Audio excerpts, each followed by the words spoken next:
Welcome back to the channel. It's your boy Chef D, and I'm here to give you the winning ingredients for your Monday Night Football slate we got going on between the Los Angeles Rams and the Arizona Cardinals.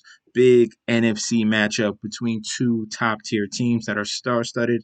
Kyler Murray's finally back. Stafford got some new toys and Odell Beckham, and things can get really, really interesting in that division and conference, okay? Now, before I break down that, don't forget to like, comment, and subscribe to the channel. Follow me on Instagram and Twitter at MessageSD. And guys, don't forget to sign up for the Patreon. But before I get into that as well, big hand clap. Thank you guys for 600 subscribers. We are currently at 602, on our way to 700. Our main goal is to get certified at 1K, and in due time, we will be there. Hopefully, before the end of the football season, hopefully right before Super Bowl, because we're going to be hitting those showdown slates hard in the playoffs, okay? And I'm pretty sure I'm going to be the only one doing those, all right? And not a lot of people, once the regular season's over, a lot of YouTubers go away, and I'll still be here giving you consistent content on fantasy football and diving into NBA from there, okay? Now, let's get into this slate between the Cardinals and the Rams. Now, we have a lot of expensive players here, a lot of ways you can go, but we need to key in on some specific areas to pinpoint on each of these defenses. At the captain position, we're going to start off with one of the favorite plays. That's going to be Cooper Kupp. That's why he's the number one tiered priced wide receiver and player in the whole slate. It's because of the consistency. He's literally been the number one wide receiver this year. Already has 100 yards, 100 receptions, and has well over 1,000 yards receiving and over 10 TDs. So each and every week, 10, 10, 13, 13. Those type of targets are insane. The yardage is ridiculous. 129, 96, 122, 95, 115. Everything is there. Okay. He fills in all the boxes you need to have Cooper Kupp in each and every lineup. You cannot fade him. Okay. They're not going to try to take him away. I get it. They have a solid pass defense, and there's a run funnel. With Arizona, that's where we're going to exploit. But Cooper Kupp is a very consistent wide receiver each and every week, so we like him at his current price. Kyler Murray coming back from his injury, played decently. Well, not only did he played great against the Chicago Bears, but that's the Chicago Bears defense. He's seeing a whole new animal in the Los Angeles Rams. He was able to take advantage of them earlier this season in Week 4 with 22 fantasy points. So something similar to that, even though this is a better defense, so I don't think he explodes on them like he did against the Chicago Bears, where he had 30 DraftKings points. I think he does something in that 20-plus range. But Kyler Murray is definitely in play for the slate. Stafford is someone to consider. Now, he's going to be a little bit lower on the totem pole because Arizona does do well against quarterbacks. They're highly ranked. And last time he faced them, he only had 20 fantasy points. Not one of his big explosive games, but with this type of showdown slate and the salary that you're going to be putting up for Cooper Kupp, for Kyler Murray, and Matthew Stafford, you're going to be very limited at the other positions. So I do have to speak about him because he has that possibility, and I think the Rams show up in this game, bouncing back from that loss earlier this season. So Matthew Stafford is going to be an option at the captain's position as well. Let's go to that funnel I was talking about. If we're looking at fantasy points allowed to running backs, this is the weakness, okay? This is going to be a weakness for the Arizona Cardinals. If we're going here, starting from the top tier all the way down to the bottom, Arizona Cardinals are 19th, okay? 19th, allowing 93 yards a game to running backs and 4.6 yards a carry. So that is a little bit concerning. That's what they can exploit. They're allowing 7 receptions and 51 yards to running backs as well. So the guy we're going to look at here, we're waiting on news on Darrell Henderson with the COVID protocol. He has to test negative 2 times in a row. So we're going to have to watch news on that. If he is not cleared, we will be going to Sony Michel very easily. Okay, so I'll put Sony Michel in there. He's going to be a great captain candidate, something that's going to be under the radar. Everyone else is going to be looking at the stars like Cooper Kupp, Odell Beckham, Kyler Murray, DeAndre Hopkins, and then they're going to forget that McVay loves to run the ball. Okay, run the ball. He does end arounds. He likes that smash mouth type of football and knows in that short yardage pass game to get his guys open. That's why you see the beneficiary in Cooper Kupp. And then from there, Stafford can definitely throw the ball down the field. You'll see some explosive plays from Odell or Van Jefferson. But the bread and butter is going to be that line in that running game. You saw Sonny Michel last week, 24 attempts, 121 yards rushing, 1 TD, chipped in 3 receptions on 4 targets as well. So that's the type of game plan I'm foreseeing for the Rams against Arizona to slow them down, and definitely that's going to be something they're going to utilize. Control the trenches against the Arizona Cardinals, especially coming in as the road team. I think Sonny Michel will be a great option and sneaky option at that captain position for Monday. Next, we're going to have to look at will be James Conner. He's going to have to be up there.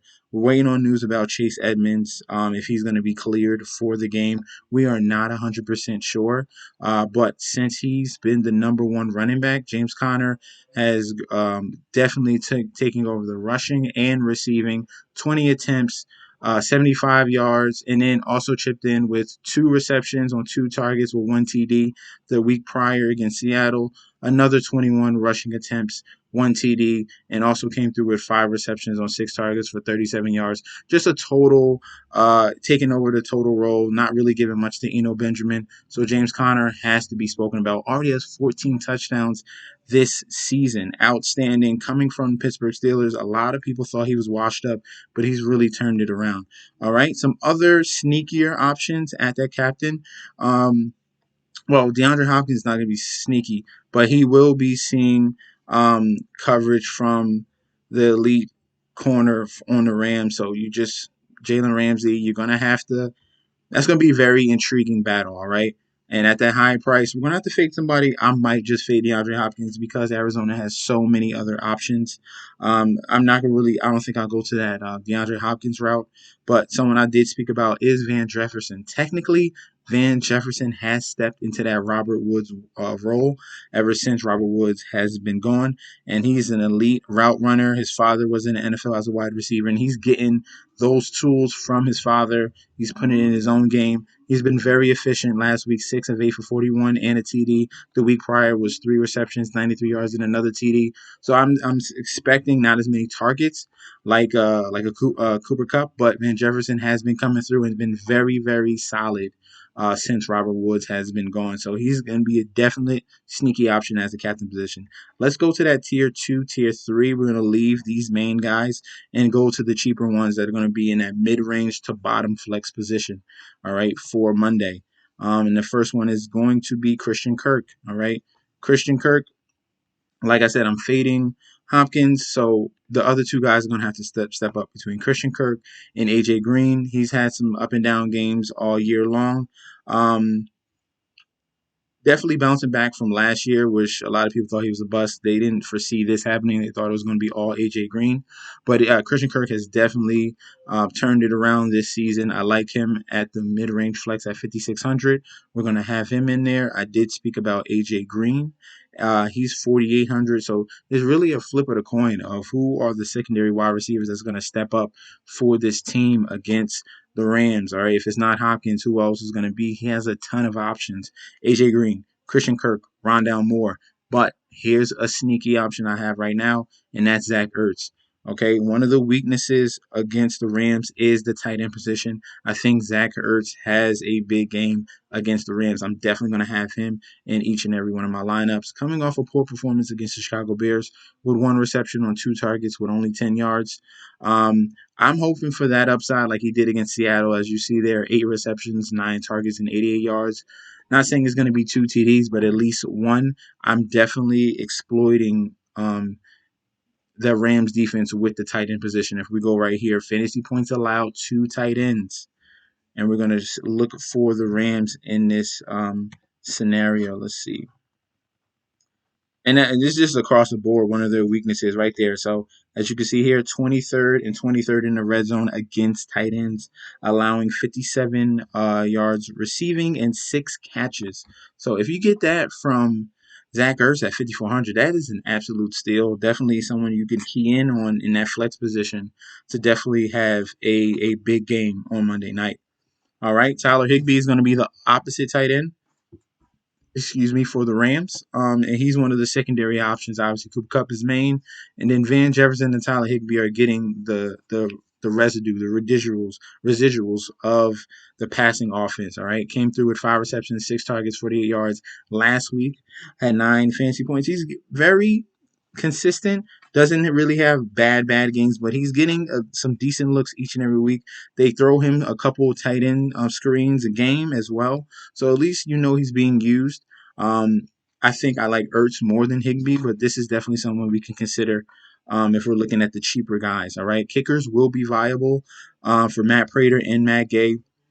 Obviously, in division, I mean, not saying there won't be a lot of touchdowns. There probably will be, but if you have just that around that 43 or $4,500 in salary and below, you're looking for someone that's going to get you maybe, 8 to probably 10 points. Go with one of the kickers, Matt Purdy and Matt Gay. Both of these offenses are elite, and both of these defenses stop other teams from scoring touchdowns. So you can see the kickers coming through for Monday. All right. I'm going to fade both defenses. Okay. I don't think either one of the two exploit each other to an extent where they're going to really take over the slate. So we're going to have to fade both defenses, and you have an edge on that, on other lineups. That's like 20% of other lineups. Okay. That will have defenses, but you won't. And then Chase Edmonds, I did speak about him. If he is officially out, he's expected as a game time decision, then we're going to be all in on James Conner. If he's in, then you could throw him at the bottom of your flex because he's going to get some usage, mainly in the receiving department. And if they're down against the Rams, they're going to be using Chase Edmonds a lot. Okay, don't forget about Chase Edmonds. I'll throw him in there for you guys right here at 46. Let's see if we can find someone else at this cheap range down here. Well, this is going to be the tier 3, tier 4 guys. We're going to scroll down and find you those gems. Rondell Moore. All right, this is the 4th wide receiver option on the Arizona Cardinals side. I don't really want to go to Swarnick. He's the number 4 wide receiver technically. Also, don't forget about Odell Beckham. I can't believe I almost forgot about him. I almost skipped about him. He'll be bumped up to tier 2. He's come in obviously and taking some of the looks away from Cooper Kupp. Well, with the defense is focusing only on Cooper Kupp, they have to think about Odell Beckham as well. He's very dangerous. Against Green Bay, he really broke out, 5 receptions, 10 targets, 81 yards in the TD. And then last week came through with another TD. So 2 games in a row with touchdowns. Hopefully he make that 3, all right? Have a little resurgence with the LA Rams. Definitely don't forget about Odell Beckham, okay? Let's see if we can find another cheaper gem here. And I think that might be it. I don't want to go cheaper than Rondell Moore, technically. If you want to try one of the backup tight ends, by all means, you could. It could be some weird scenario where that happens, but I want to stay away from that. So the key guys we're going to watch over, I'm going to put them in here, okay? So at the really mid-range, that's Odell Beckham. Definitely, I like Zach Ertz. I think he's someone not to forget about. We love Sony Michel tomorrow, and obviously Cooper Kupp. So these are going to be the 4 main guys I really want for tomorrow. A lot of Los Angeles Rams, so that's going to be intriguing to see. Obviously, Kyler Murray, James Conner, you're going to have to try to fit them in with the remaining salary. But these are going to be the 4 key guys we're going to focus in on Monday Night Football. Let me know in the comment section down below if you have any other suggestions for a captain or flex that I did not go over. Let me know down below. We can have a little discussion there. Don't forget to like, comment, and subscribe to the channel. Follow me on Instagram and Twitter at MessNetJSD, and I'll be back with another video very soon. All right, peace out.